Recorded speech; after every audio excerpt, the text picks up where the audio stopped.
ายแต่อายมันเจ็บน้องลา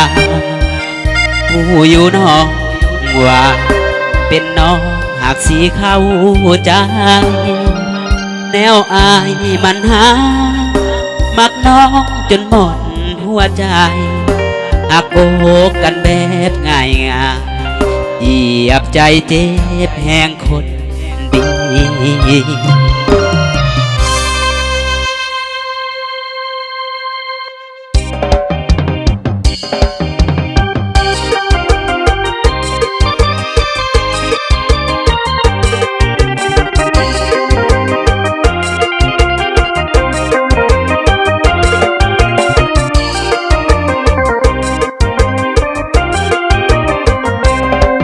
เจ็บนี้คงบ่ถึงตายสบายสบายอยู่แล้ว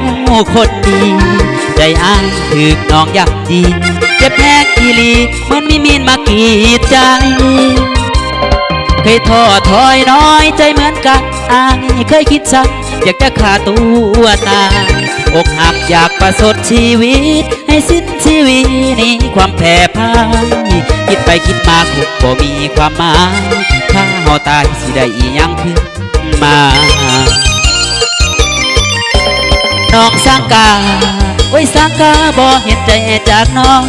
ลานางเอ๋ยเคยหักกันบ่น้อยบ่น้อยใจน้องก็สร้างเป็นใจโดดเด่นแปรเปลี่ยนแต่งไปโพดว่าใจของนางสร้างเบาผู้คือเงียบผิวคือผายลมพัดไปบอกเป็นบอดย่างใส่ลมพัดต่อใจน้องก็ลองไปมิดจ้องพอผู้ไม่และลืมหลังไปเห็นคนห่างนี้ลืมผู้จนคืออายเกือบตายในวันน้องลาอายมีน้ำตาเป็นคนที่เล่าเมามาอยากบอกอยากพ้องดังๆไปให้น้องฟังถ้อยความในใจว่าวันนี้อายเริ่มเหตุใจได้อย่าคิดอย่างไรกับคนหลายใจจังนานฮักเพมา